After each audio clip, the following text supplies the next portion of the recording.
ultimate bodhicitta. So these five lines that are given in the training of ultimate bodhicitta, mm, four of those lines pertaining to formal pertain more. It's not like it cannot go beyond that, but the first four lines is describing a succession, a certain linearity to the practice. Whereas the fifth line is said to be especially relevant in what is technically known as post-meditation. Yeah, so this category of meditation and post-meditation is a very common one in Tibetan Buddhist material, always talking about during the meditation period and then the post-meditation. And so for us, it means, 1 hour in a week and the rest of the week, 7 days minus 1 hour post meditation. Maybe, the 1 hour that you can get in when you go to Buddha Center. So the first four lines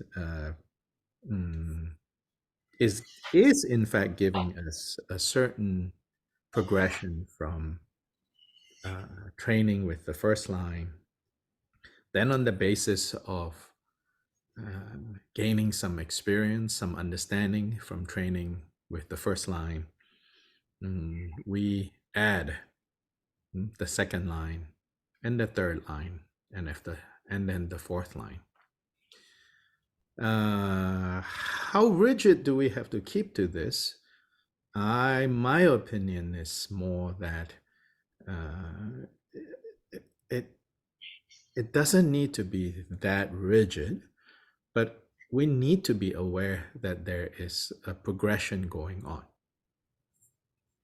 Then the reality of, when we engage them, on some days, you might kind of, you could say, gain more positive, I suppose you could say, gain more positive experience from one of these lines rather than another one. And perhaps it's not the first line, it's the second line. And perhaps it's not the second, but the fourth. And that's fine, you don't have to say to yourself, no, you have to follow the sequence. But you should know that there is a certain progression that is going on. Thank you. Yeah. Yeah. So like, so the very first one, so you can, I think if we can just quickly take a look at that and say, the first one, regard all phenomena as dreams. So regarding all phenomena as dreams as the very first kind of prompt, and also I don't know if you have heard me saying this in the recordings or elsewhere. I say, you can also think of these as prompts.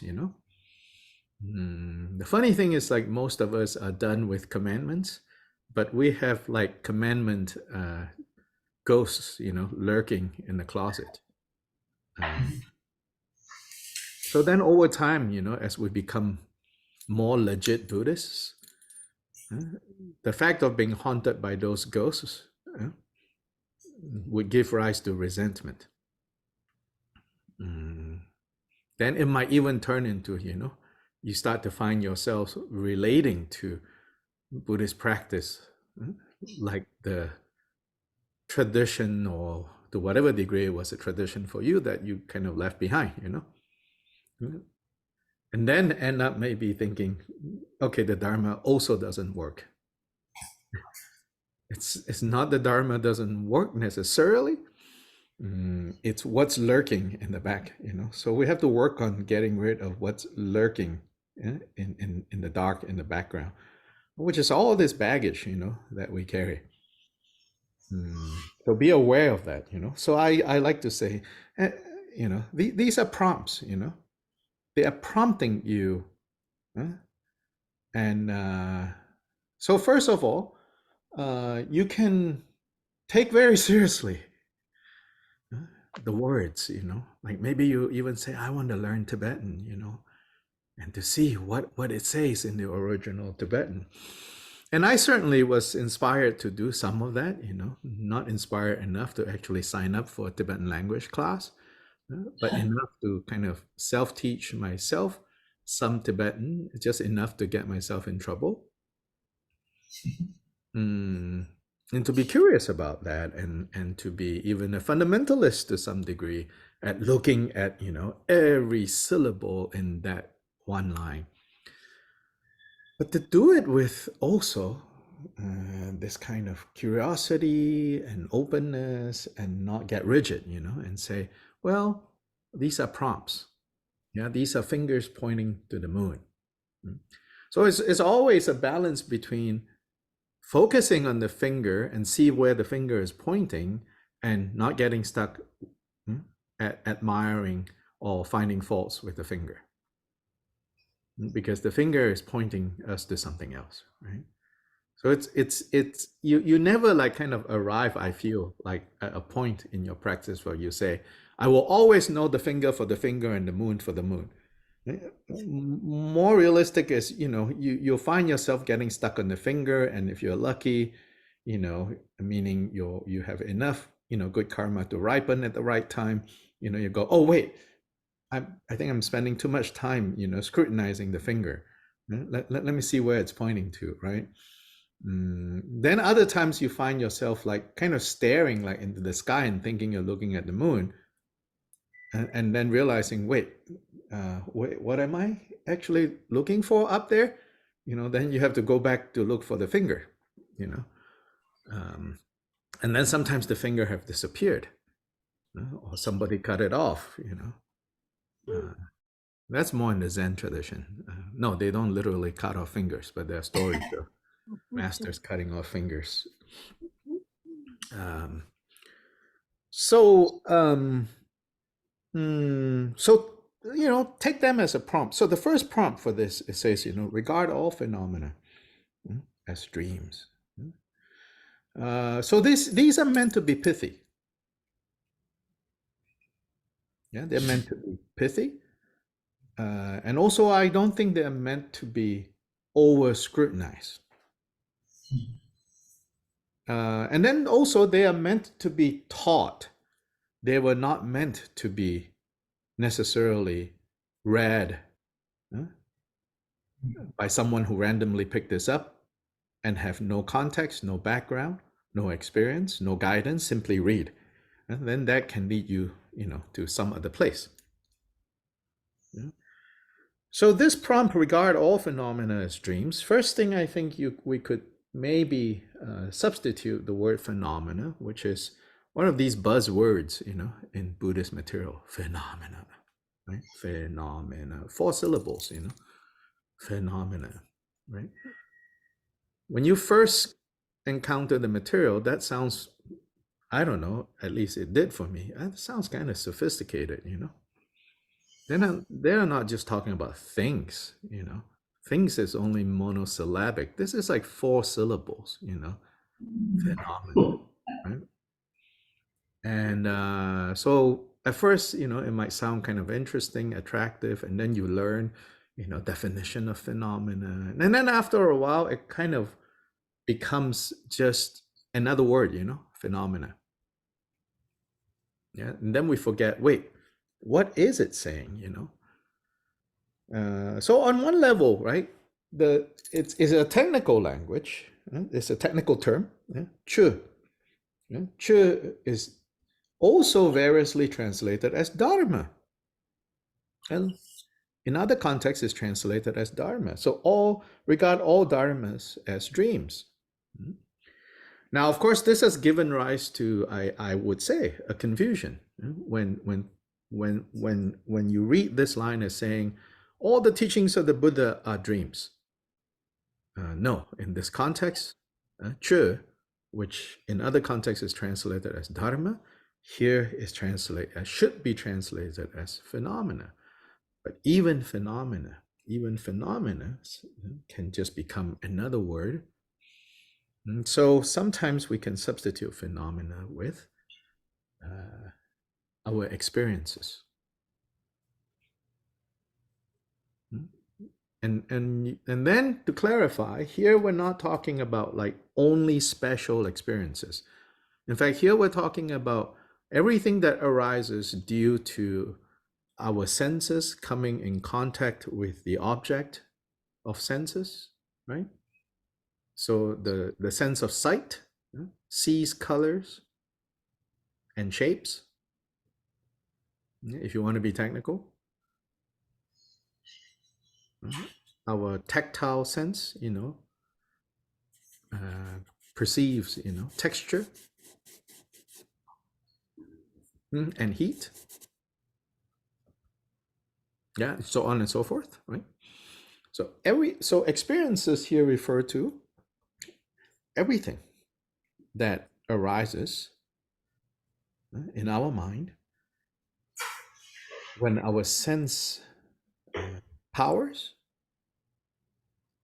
receive information or come into contact with sense objects, more technical Buddhist expression. So regard all experiences as dreams. So here, let's not go yet to being so literal that they are dreams, No, it's not saying that. It's saying they have dream-like qualities. Yeah? So then you might say, well, why didn't they just say that? Well, then it's not so pithy,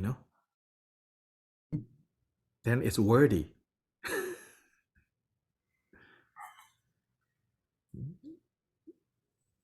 So when this is taught, teachers who know, teachers who understand will know that it's their job to help students to understand.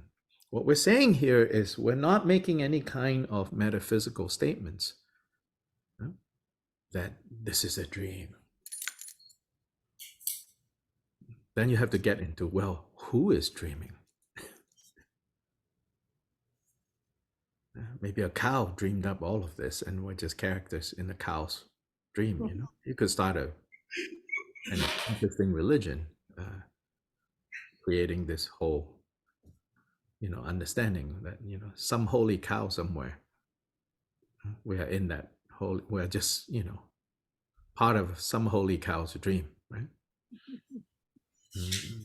Here, this formal training here is a prompt for the formal meditation part of ultimate bodhicitta.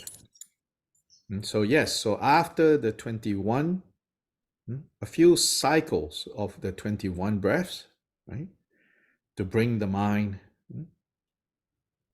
to the present, to have the mind anchored and alert.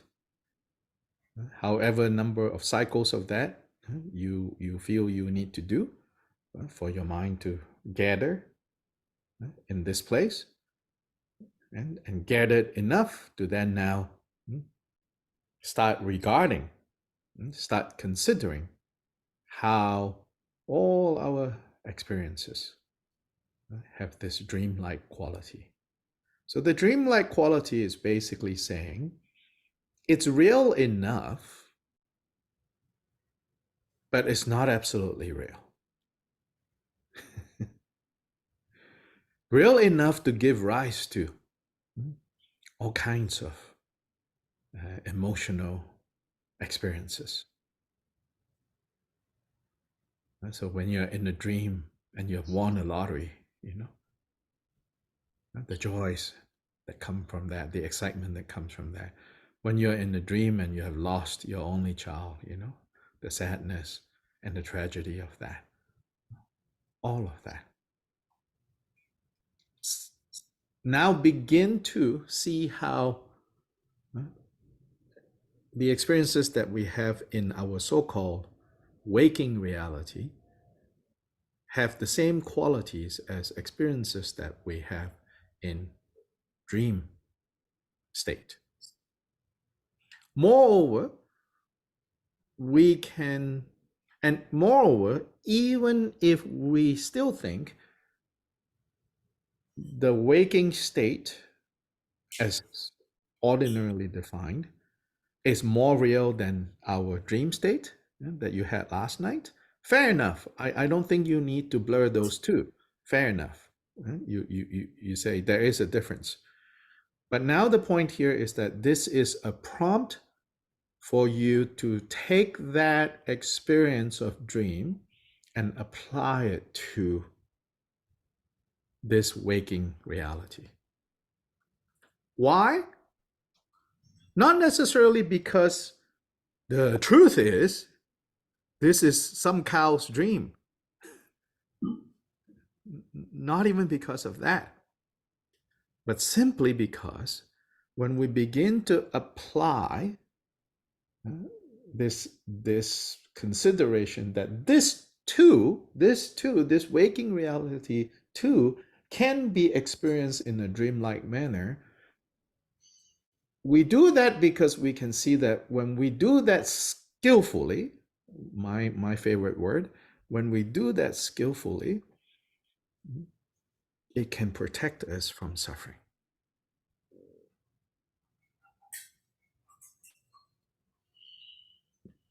It can free us from these habit patterns of always wanting to feed the causes of suffering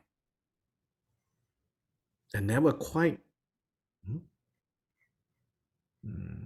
seem to be able to create the causes of happiness.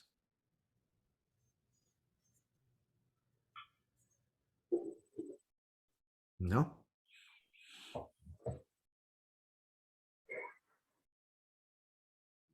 Now, in terms of the formal session of meditation, then I have this question too. Like, okay, let's get to the nuts and bolts. So what's going on now? Okay, you do all this thinking now, like now, you, me, group, reading, right? When you are actually seated down in your formal meditation, a few cycles of the 21 breaths, and the mind is focused, then you just gaze over at this text and say, regard all phenomena as a dream. That's the prompt, right? Then drop the prompt. As in, don't scrutinize those words and say, oh, what does this mean? No. And that word is supposed to evoke, right? In a way, you could say evoke an understanding that we are developing now, and let that understanding come to the front, and then just stay there, just remain there. You say remain with what? Well, remain with your breath if there's nothing else going on. Right? If there's nothing else going on, then go back to breath until something turns up, which often is fairly quickly. Then when it turns up, right? Oh, this is like a dream. That knowledge turns up. Oh, this is like a dream. So the first thing about this is like a dream is don't freeze. Just let it be. So in the dreamlike state, it wants to play out, let it play out. It doesn't want to play out, don't play out. It's unsure whether it wants to play out or not. Let it be unsure.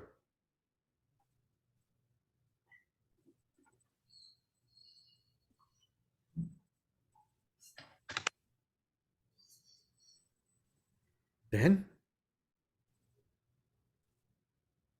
start with that, right? And then what? Then you'll find out, you know. Then if you find, you know, that now you are starting to have intellectual debates, drop. But when you drop, you also say, but actually what I'm dropping is also dreamlike. Go back to breath.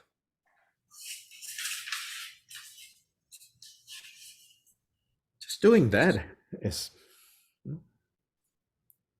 about half a handful of things to do already. And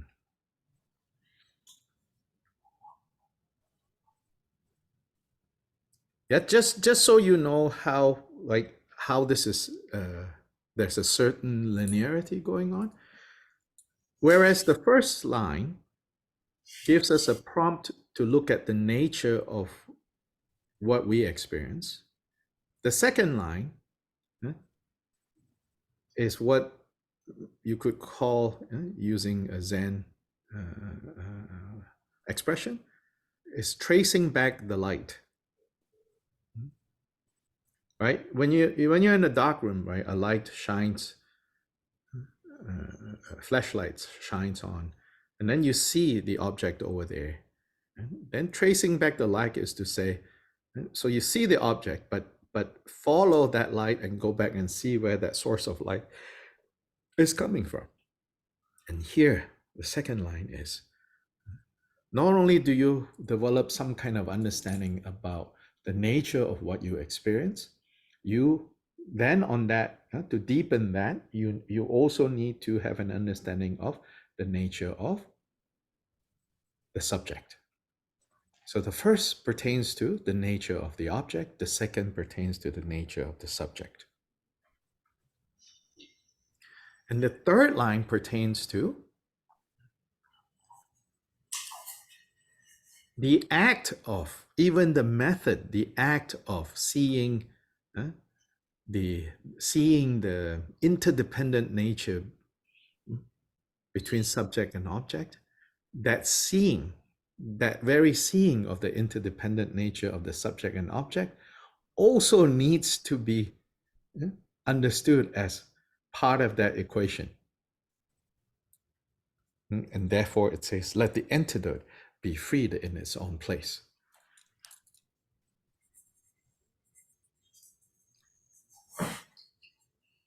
Fourth line is basically resting in nature of mind, which always sounds really good, you know. At least to me, I don't know about you, you know. Lazy types like that, you know, resting in nature of mind. Busy types don't quite like that and say, you know, what is that, you know? But this resting in nature of mind, for many of us, it could just be feeding our laziness, you know. And so for lazy types, especially the first three prompts will ensure that the fourth prompt is not just prompting our laziness. Just, rest in nature of mind. That's just calling time out, you know. It's not solving any problems. Yeah, that's just calling time out to samsara. The real resting in the nature arises as a result of being able to gain some understanding about the objects of experience, the subject doing the experience, and the method of looking at the interdependent nature of the subject and object and understanding that process as well. And then we can rest. So the essence of this practice, the essence of this is settling in the alaya state.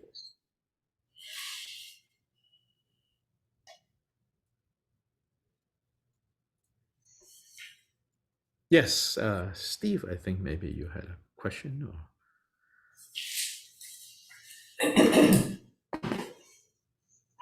Can't hear you, Steve.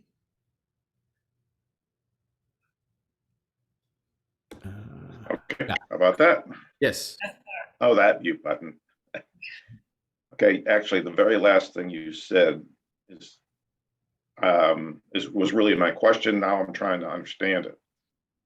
So you said that regarding all dharmas has dreams as being an objective perspective. Okay, I've kind of Or looking, understanding what we are experiencing. Yeah, right. objective in that sense, right? You're focusing on the objective side of it. Yeah, what is being experienced. And the next slogan is focusing on the subjective side of that. Yes, yes. And then the following slogan is the relationship between the two. Not the relationship between the two, but the very exercise in seeing that relationship, that seeing.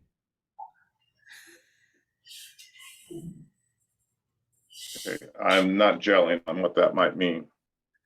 Yeah, these are meditative states, not intellectual states. It's talking about the method. Can you see that the application of the method is part and parcel of the interdependent nature of subject and object? So it's a type of awareness. Oh yes, all three of them is a type of is giving rise to understandings. Okay, so once you So the analogy would be what is projected on the movie screen. You see that, then you understand, oh, actually that came from the projector. Then you look, oh, the projector, it too is a composite. And then what is projected on the screen is not actually one continuous thing, is 60, or now I don't even know now, 120 in 1 second, right? Pum, pum, pum, pum, pum, pum, pum, pum, pum. Oh, that's composite. Oh, the projector is composite, right? Then the third line is, even this understanding of the composite nature of these two things is composite, is compounded.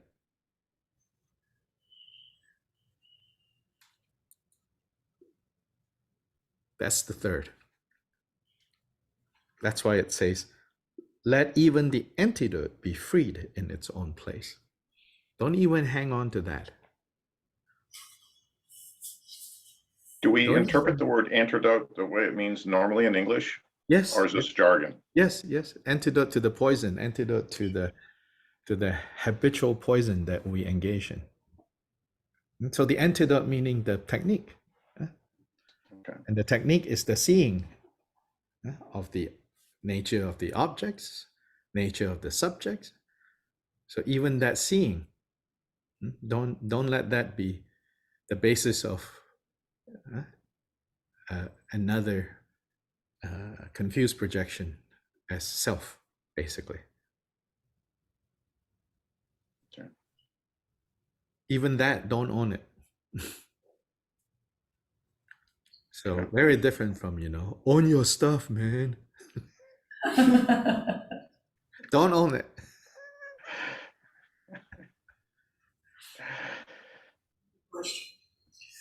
There's a question here. Uh-huh. So, going back to look at all experience as a dream, Uh-huh. you talked about sensory experience, Yes. and I think you answered this, but what about thoughts? What about one's experience of one's thoughts? Oh yeah, that's a sense in Buddhist jargon. It's the sixth one. Okay. Yeah. Sight, sound, smell, taste, touch, thoughts. Okay. And actually thoughts process the other five. Okay. The eye, the ear, the nose, the tongue, and the body comes in contact with their object in a non-conceptual way. It requires the intellect to make it conceptual and therefore understandable, and therefore also all sorts of responses arise from that. Okay. So this is the mundane non-conceptual that actually underlies all our experiences. Again, you've come across, I'm sure, non-conceptual wisdom. Why it has to say wisdom is because non-conceptual are also sense experiences without the cooperation of the intellect, the thoughts. So yes, it includes the thoughts. And maybe you could even say it's primarily about those thoughts, not just thoughts, right? Both the cognitive and the emotive.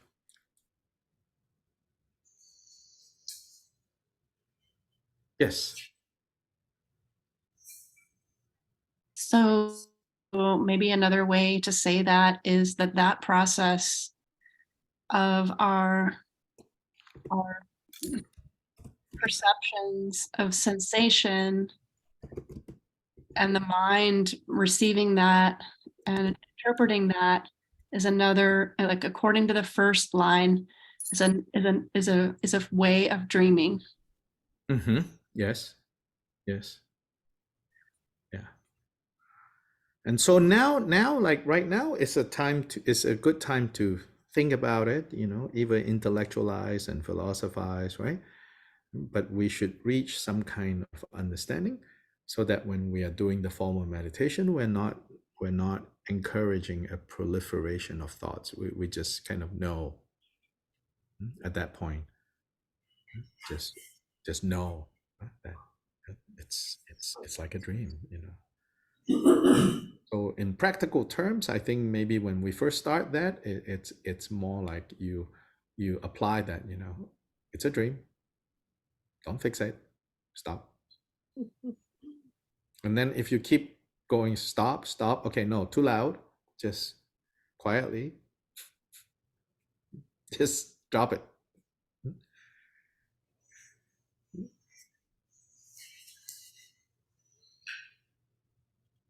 So I want to ask you if you can say anything about, so we're resting in the nature of alaya, but that is suggesting that there's a place or a mind, if you will. There's something else besides the mind that's full of thoughts, right? I mean, that no, isn't. the first three is to disabuse you of that, so that in the fourth, you no longer ask those questions. Well, I'm still not there yet, then I guess. So we have to work on the first three. Okay, all right, I will. Yeah. And that's the danger of wanting to go to the fourth and then to rest and then to say, oh, that must be real. Now we have something else to hang our coat on.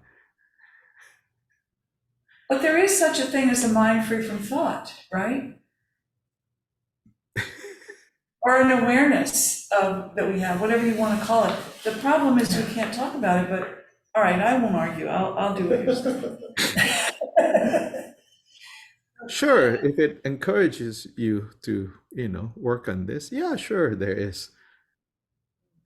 Well, I'm looking at Chogyam Trungpa, okay? And let me just say, he says, Yes. the idea is that there is a resting place of some kind, which could be called primitive shamatha.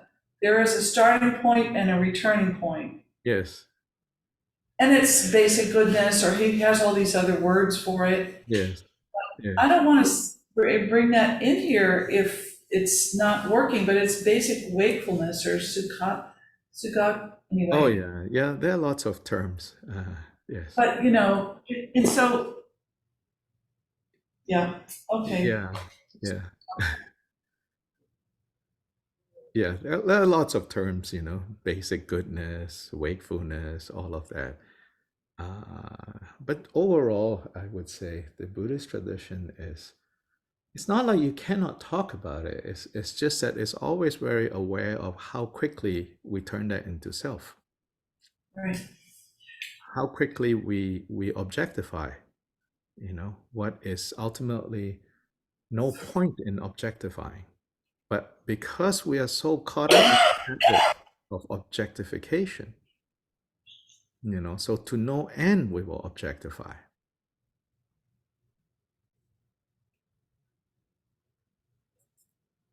Yeah, so it's very interesting, like again, like emphasizing its own integrity of this system.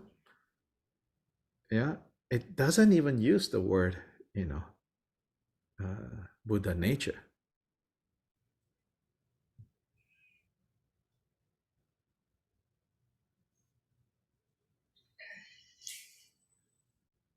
It uses the word alaya, and alaya, if you're more literal about it, it means like a storage. And in other contexts, this storage consciousness or storehouse consciousness, sometimes it's translated as that, is seen as not Buddha nature. But here, clearly in this tradition, alaya is referring to the equivalent of Buddha nature, according to other systems. But it uses this expression alaya, which I think I feel that it's not wanting to give us so much to build our sand castles on.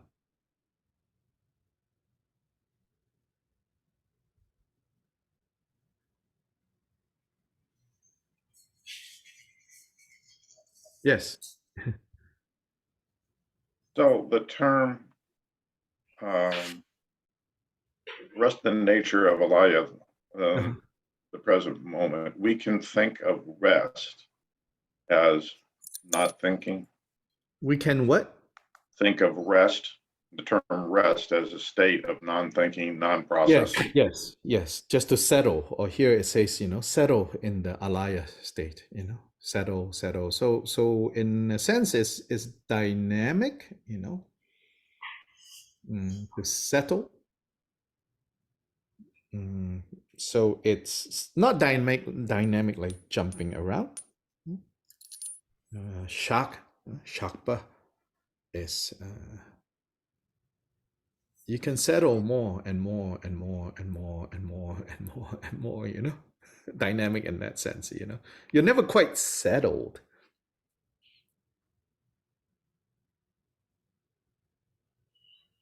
And so to use another, since you brought up Cheryl Trungpa Rinpoche's quote, Trungpa Rinpoche says also, like bad news is you're falling, good news, there is no ground.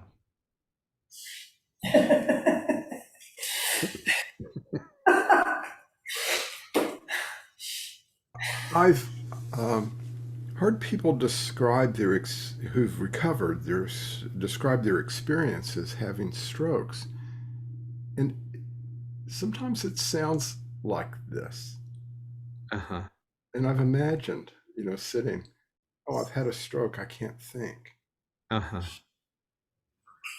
Can't think and not thinking are slightly different. How it's helpful is it's like an aspiration, like didn't have these thoughts. It's what? It's like an aspiration. What if I didn't have these thoughts? Oh, don't aspire that either. Not that I really want it, but it's the dream of just being with the experience. Thoughts are not the problem, Yeah, thoughts are not the problem. Thoughts are like dreams, The thinker is birthless. Okay. Neither of those are real. Now rest.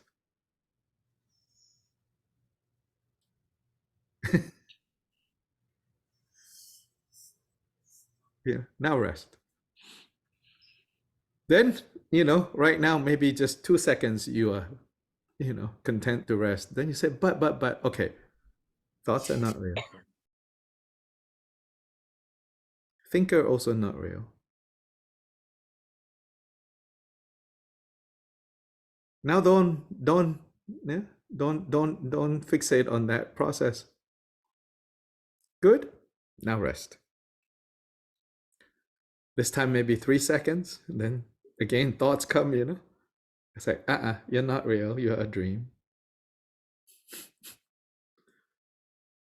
Where this came from, also not real. Birthless. Birthless awareness. Like, it's not just absence, There's awareness, but it's birthless.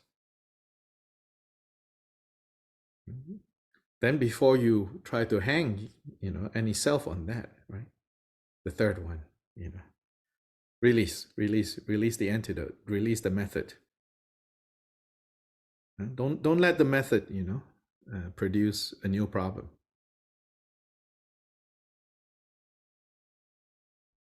Then what do you do now? Settle, rest. The first few moments you will just rest, Then doubt comes in. Wait, what am I resting on?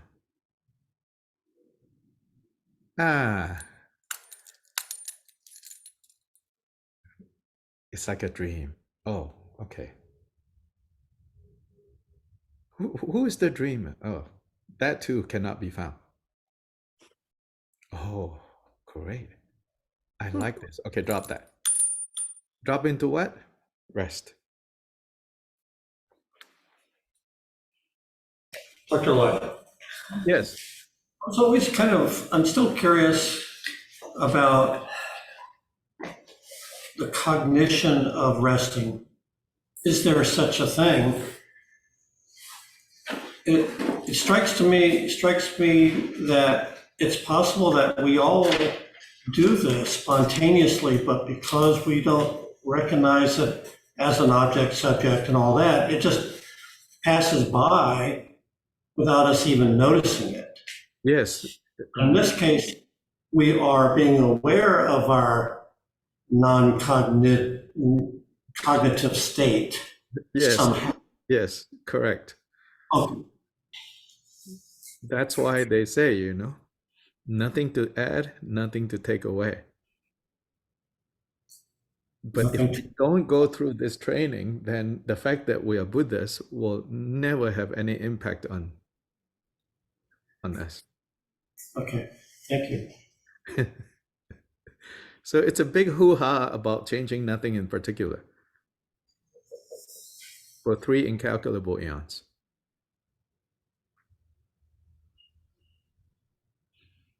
You cannot improve the Buddha that you already are. But if you don't do this, the Buddha that you're already cannot dispel, the confusion that is also temporarily here. Temporarily since primordial time.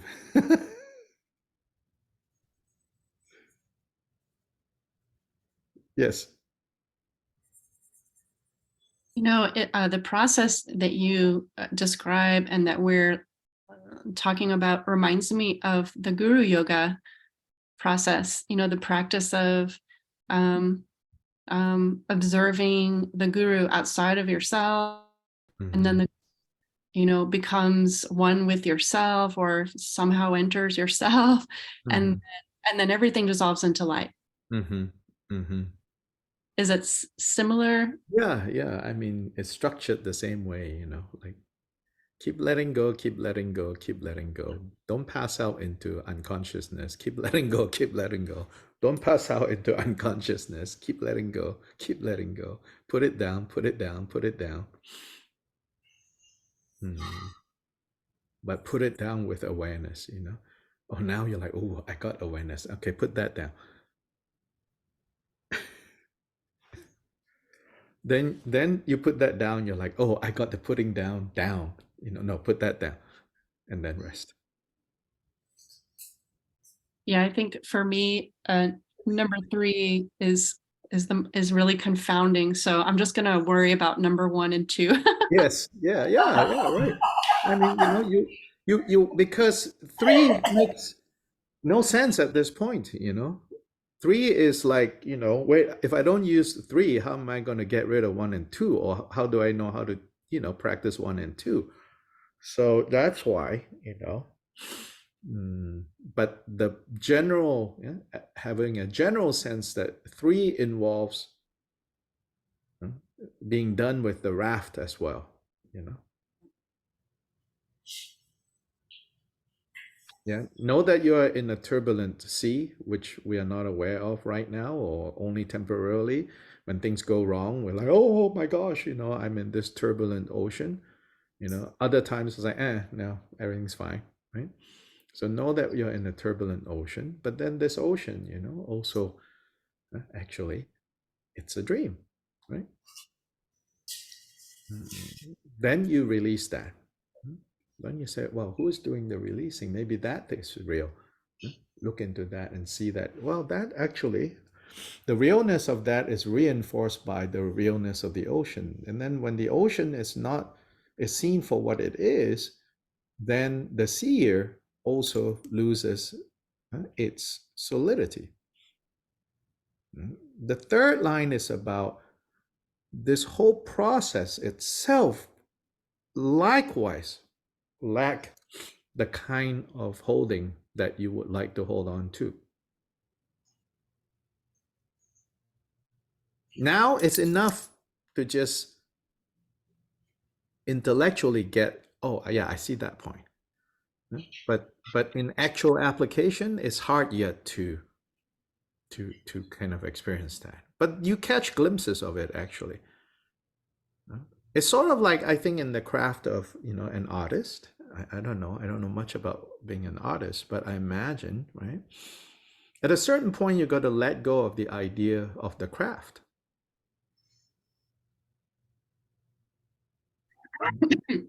Yes, that's right.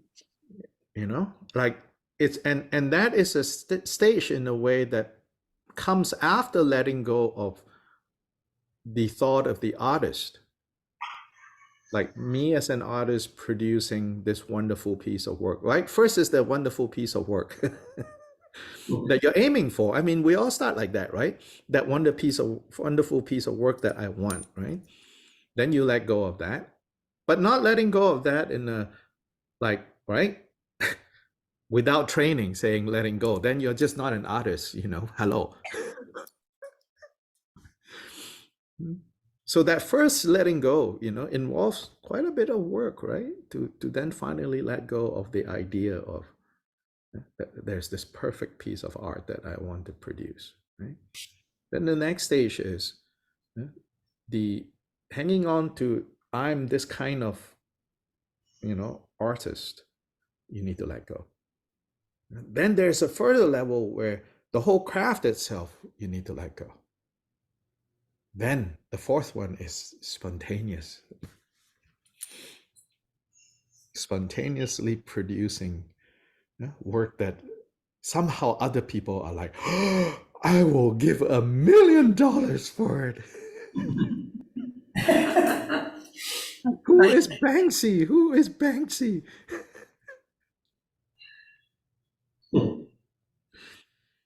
Yeah, right now, on the intellectual level, I'm understanding Yes. it as number 1, you're regarding the object and realizing it's compounded, it's a dream. And number 2, you're, like you said, looking back at the projector and realizing the same. And both of those are binary constructs, right? Exactly. And number 3 is realize even this realization is a binary construct. Correct. Yeah. And then on the fourth is then now having some space to just rest, to just settle. But it's not the first, it's not the pre-doing this kind of rest and settle, which is based on ignorance. This is resting in liberating knowledge, you know. And this is non-conceptual wisdom. The fourth.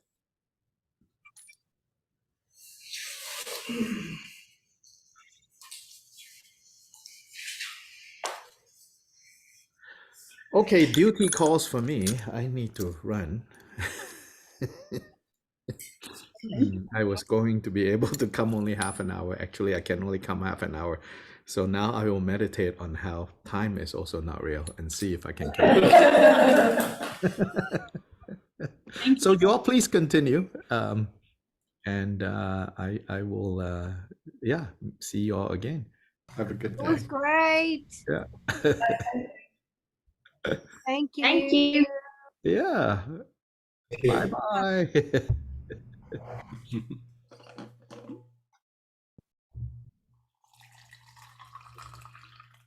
So Melissa, will you explain what you mean by binary?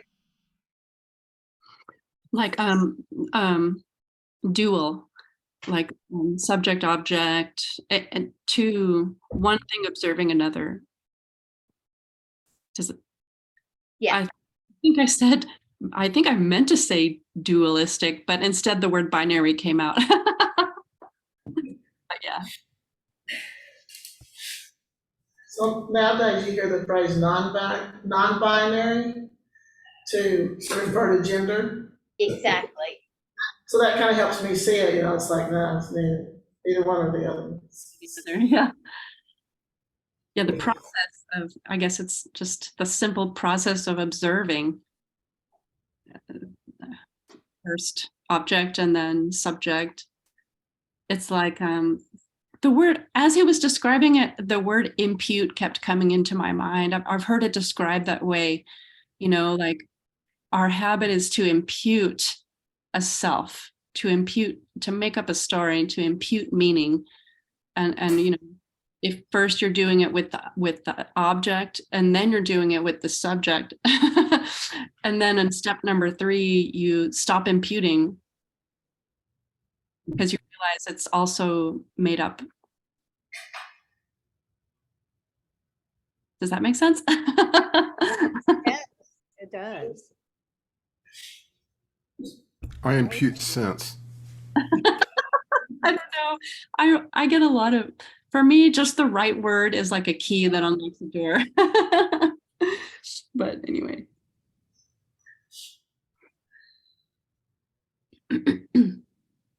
It strikes me that, you know, in Vajrayana, you know, they talk about energy a lot, you know, and it's like, oh, if you take away the subject and object, and then even the process of identifying this and that, what are you left with except for energy, right? But but on the other hand, it's not like you don't know that it's a relative chair that's being thrown at you, but at the same time, you don't have that. I don't know where you go with that, but I'm just saying that must be why we deal with talking about energy, nadis and prana and all that and stuff. So I don't know. Does that sound right? It's like, what are you left with if you don't instinctively start labeling things and putting them in our normal ego context? I mean, I think it's a good thing, probably. It's how we live in this world, you know. What's that? It's how we live in this world, is to have the ego. We have to have that, and yet we're always trying to get rid of it, so, Except for Buddhists don't, I guess. well. It seems maybe we're only left with this enormous experience of being alive in this moment. Maybe. That we can't put into words, really. Or we're fucking it up.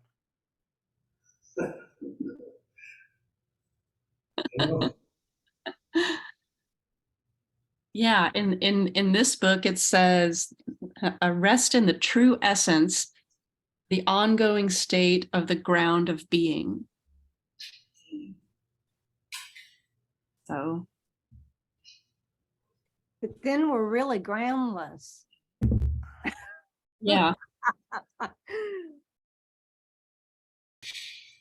think it's just, you know, this is like at a level where words can only slightly touch it. And you have to just take it one by one, and then once you're at level 4, then you know it's an experience. It's not a conceptual understanding. So is that what's meant by teachings that are pithy? They have meaning in our world, they're words, but they somehow transcend that meaning. They lead us to that experience. I thought that was a funny word, pithy. I was going to ask Dr. Lott to define pithy, but I think it means that they're short and concise and they point to something. They point to something. Yeah, Which is not describable in words. it's not the explanation. Yeah. It's pointing to something that we're to understand through experience. Like the finger and the moon. Like Yeah. the finger and the moon. Like the what? Like the finger and the moon, which he also mentioned, that you don't look at the finger. Right. You know, you look at what it's pointing to, yeah. Yeah. I like what he said, finger in the moon, and you can be stuck on the finger, and you're not, wait a minute, what's it pointing to? But you can also get stuck in the other direction and say, wait a minute, go back to the finger. Right. It's like, because that's how we do that. Is that when you're giving the finger to the moon? I mean, that sounds rude, doesn't it? Mm-hmm. I kept thinking about that really classic teaching that we probably heard in a lot of different forms, which is just now go look for your mind. You know, like Milarepa gave that teaching to, I forget the name of the younger guy, but he said, you know, now, aha, so you've realized this is all coming from the mind. Now go and see if you can find the mind. And so that's like a really classic Buddha teaching, a pithy teaching. And so, Go ahead.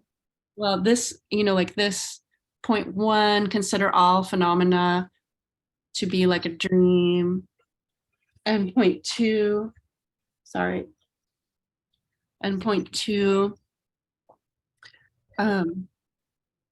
examine the fundamental nature of the unborn mind. So for me, 0.2 is like that instruction, you know, like it's like that classical teaching, now go see if you can find the mind, is sort of skipping 0.1 and going straight to 0.2, you know?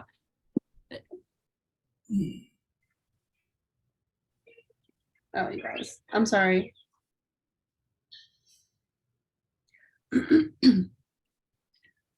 So anyway, that was just another thought that I had. I think, you know, what's happening for me is every day my mind gets stuck in a loop of picking out some problem and then ruminating on that problem and getting upset all over again for the 100th time, you know, and it's really tiresome. And so I think 0.1 is where I'm at, you know, just to always remind myself that this is just a dream. It's not real.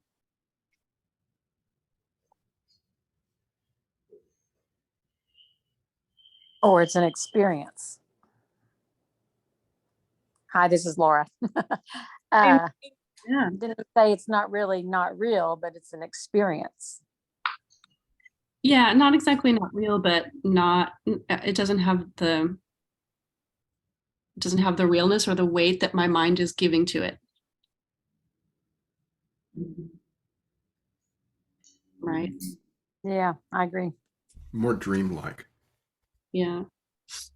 Or it's beneficial to treat it more dreamlike. Or don't get sucked into it. I don't know. Yeah, I mean, you know, like our sensory experience is because phenomena is arising. If it rains on us, we feel raindrops hitting our skin. You know, that's real perception. It's real. But you can also look at that, you know, the experience of that as being at one step removed from the actual felt sense of it. But like with thoughts, you know, thoughts are literally coming from the mind. You know, that they're not hitting us like rain. They're Yeah, manifesting, you know. yeah. Or like if I have a conversation with someone and I'm meaning it to be one way, but I can see that he is experiencing it a different way than what I'm meaning. So I have to that's when it's helpful for me to step aside from it and don't get all emotionally involved in it and say, well, I meant it this way and I'm just going to stick with that. Does that make sense to you? Or is that kind of like or does that resonate with you? Sure. I mean, you're talking about communication, you know, Yeah, and yeah. one person's intention versus what another person perceives might Yeah. not, it might not line up, you know. Yeah, and you can't, and then don't get in a wad with how they are perceiving it. Just stick with the way you intended it.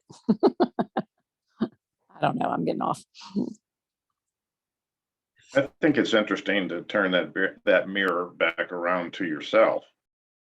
So I think what you mentioned is very interesting, that you're recognizing that the second person is creating some type of understanding or reality that is not consistent or exactly the same as yours.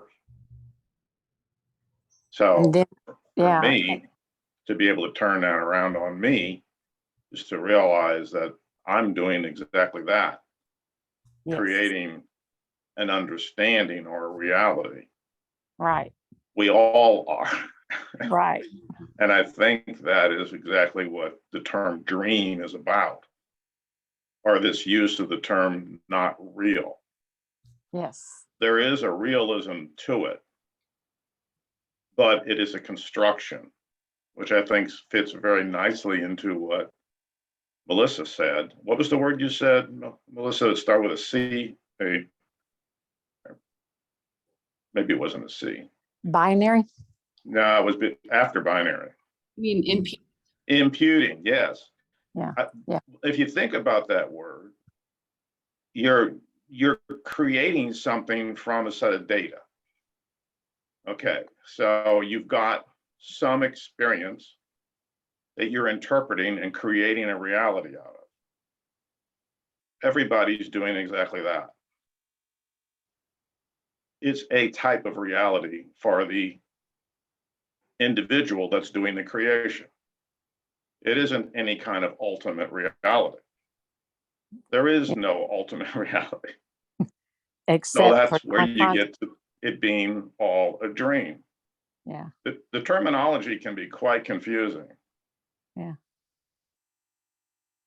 And I think he did a good job, Dr. Lai. You know, he doesn't mean literally it's a dream. Comparing it to a dream, that is a construction. mm-hmm. Is this on track, Melissa, with what you're saying? yeah, absolutely. Yeah. Or so you could, in other words, you could say it's dreamlike. Mm-hmm. Yeah. Yeah, yeah. Like when I get in a, am I on? Is my microphone up? Yeah. Like when I get in a conversation with someone, and I see it's taken a whole new different way than way I intended it to go, it helps me to step back and just say, stick with what you intended and let her deal with, or him deal with whatever they've created that was not your intention. I mean, you know what I mean? Or just to, Or, I mean, it could be a really great reminder just to check understanding. yes, yeah. Yeah. also, to me, the word dream, it's ephemeral. It's not, I mean, we think of everything in this world in concrete terms. It seems real because we can touch it, we can feel it. So for us, it's real. But in the dream state, everything is ephemeral and it's fleeting. It disappears. It doesn't last. So when I think of dreamlike, that's what I feel like it's pointing to, that nothing is really concrete. Everything is a construct. That word's been thrown around some. And it's not going to last. It's just gone. Just like a dream can be gone like that. Unless you let it get into that squirrel cage. Yes. And Yes. that's why this technique helps us not to get into that squirrel cage. Exactly. You know, this brings up something interesting. I've always been kind of thoughtful about. I think about a lot is magicians. Why we like magic tricks. We're delighted. It makes us really happy to be confounded that how can you cut this lady in half? Or where did that go? Or where did that come from? It confounds your common sense. And, you know, you're going back to that ego is born out of the fact that we're always falling, no ground, but we're always trying to establish ground so that we're not afraid of falling. And so, but we take delight in being confounded that there's no ground to our experience. Mhm. And there must be something to that, that we're kind of, it makes us laugh to see something appear that's like, wasn't there. Now, if we were like, let's say, not so heady and all that, a magician would be scary as hell that they could do that, because if they could do that, they could do that to us or whatever, you know, it's like, but instead we laugh, we're entertained. So why are we tickled by those acts? We know it's a trick,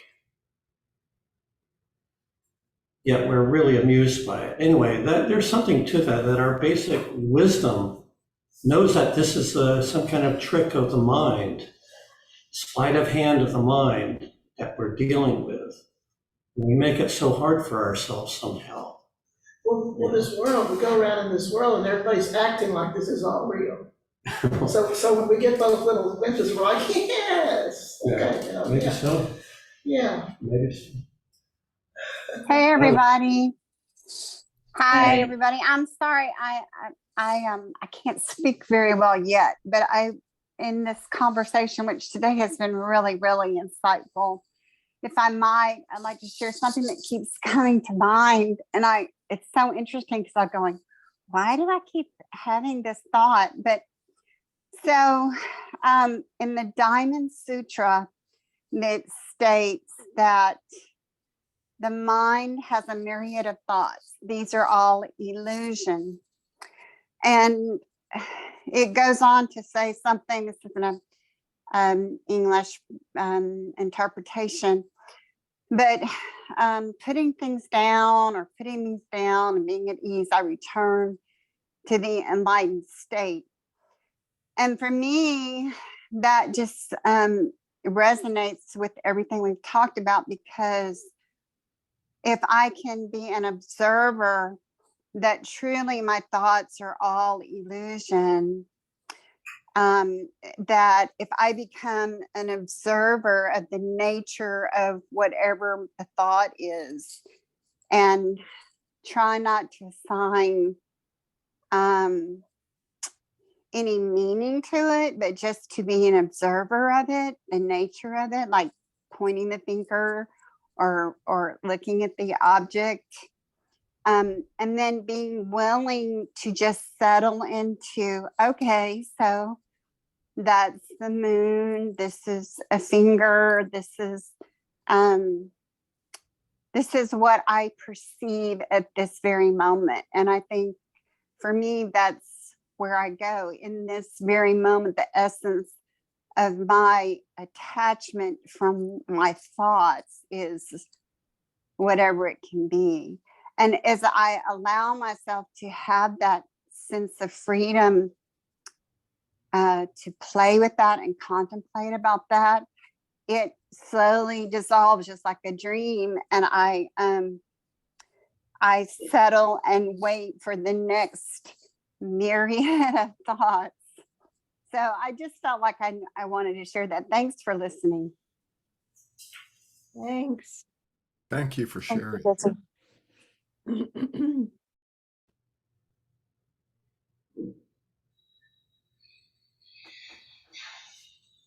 You know what I love about, and I'm skipping ahead in the text, but it's something that I kind of feel passionate about, is that we're encouraged in this teaching to trust, like what you just said. You know, in the fifth point of the two witnesses, rely on the principal one, and it seems like that's what you were describing. You're trusting in yourself in this moment, the experience.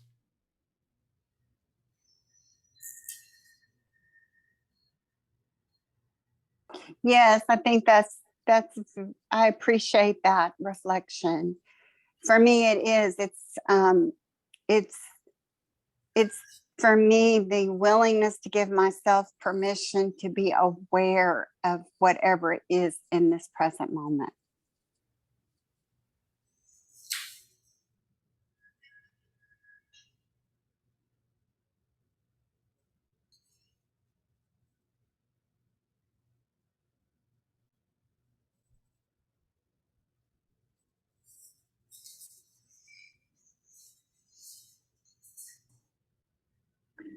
Yeah, I don't know about the rest of you, but for me, it was really wonderful. It was really wonderful and helpful to hear Dr. Lai sort of narrate the experience in a way where he was like, oh, there's a thought. Oh, like a dream, not real. Oh, okay, there's the thinker. Oh, not real. Oh, okay, neither one is real. You know, just a very simple kind of narration.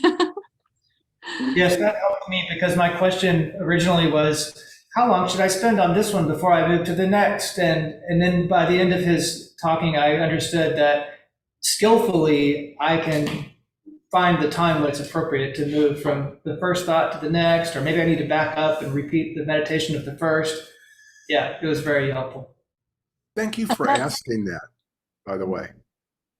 Good. I mean, that's Yeah, a really nuts and bolts question that I had too. Okay, good. There's another guide to trusting ourselves too. Yeah. Yeah.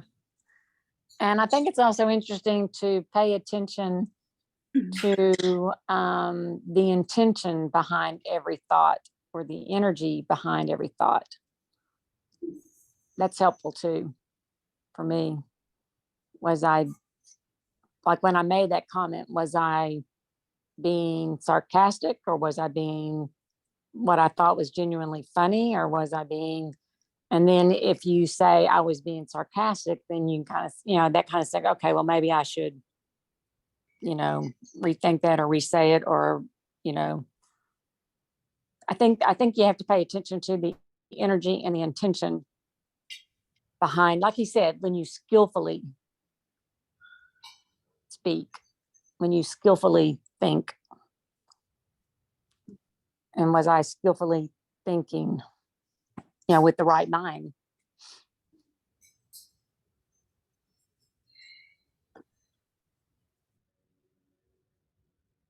I heard something recently that I liked, that, our minds evolved to have thoughts.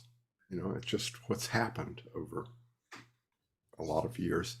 And our minds are like factories for thoughts, or they secrete thoughts, like the gallbladder secretes bile. Function. It's a function, and some of the thoughts are helpful, and some of them aren't. We don't have to believe every thought that shows up.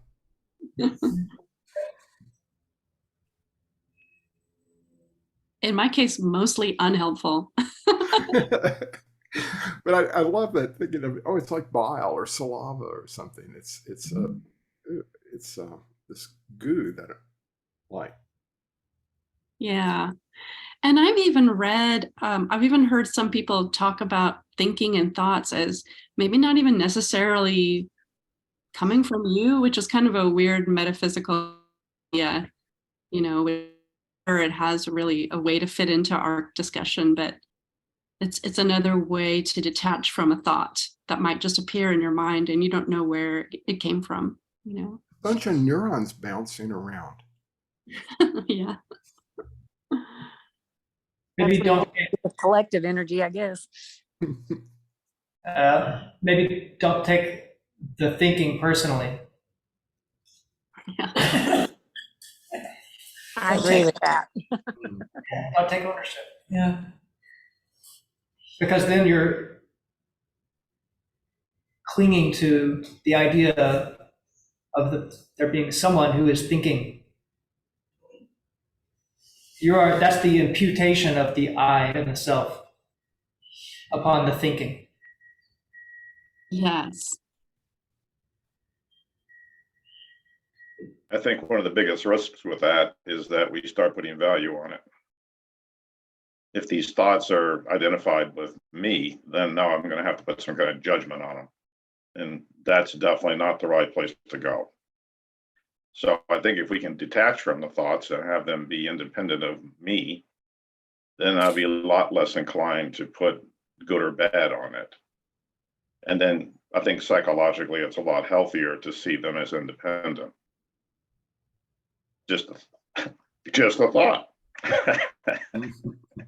Yeah. For me, it's kind of like, you know, that they're really habits, that our thoughts, if you wrote down, you know, because we've got these things that we think over and over and over, just like, you know, your computer or whatever. And so if you write down, you could write down your 10 most biggest thoughts. Okay. And they're just going to keep coming back and keep coming back. And you just see that it's ridiculous that what you're thinking, just the same things that you have thought over and over and over. And our thoughts are just habits that we have, you know, that we've got, that we've, you know, just created. You know, it's my mind, my creation. Well, you know, that's not saying that's, you know, that's always worked out for me, because sometimes I say, you know, my best thinking got me here, wherever that is. But, you know, thinking it's just, you know, thinking stuff. I mean, we can change our mind. Changing our mind is one of the main, you know, ingredients to all of this. Because we lose a lot of time, you know, thinking about the past or worrying about the future, you know, instead of just staying in today. And all of those things are just habits. It's like, you know, going back to the past is like, you know, I don't know, you know, feeding ourselves something negative, you know, rat poisoning or something. And going into the future, of course, you have to have goals, but it's the same thing. You know, it's basically just those patterns of thoughts that we think over and over and over. And, you know, to be able to just, you know, stop that train of thought. And then, you know, what we'll learn through this is to do that, you know, by love or compassion. I was listening to this guy,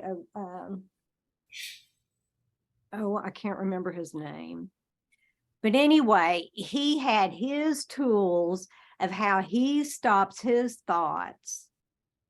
You know, I mean, there's people on the podcast out there, everybody's trying to help us change our thoughts. And at least I want to be in the group that when we change our thoughts, it's going to be towards love and compassion instead of, you know, some other something or another. And I mean, that's where we're headed. Where are we headed with all this? Why do we need to worry about 1, 2, and 3? You know, I mean, we want to get to 4, Yeah, I agree with that.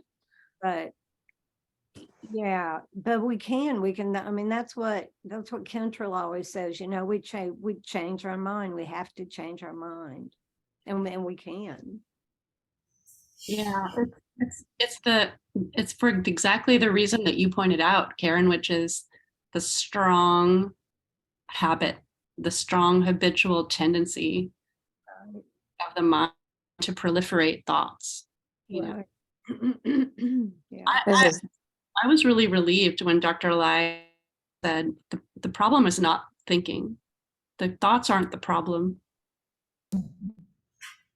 It's the thoughts, it's the judging of the thoughts that are the problem. Maybe. Yeah, that was nice. Taking them It far. was hot today. He was on fire. Yeah, he We was. did. It was good, yeah. I'm so glad he came. Ready to dedicate?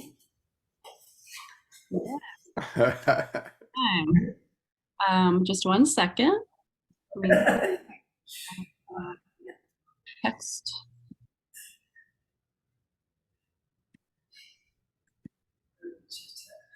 Got it right here coming up.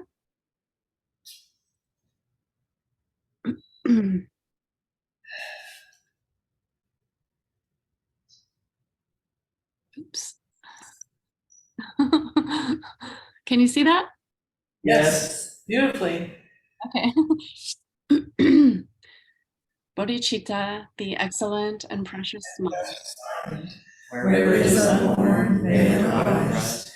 Wherever it is born, may it not decline, but ever increase higher and higher.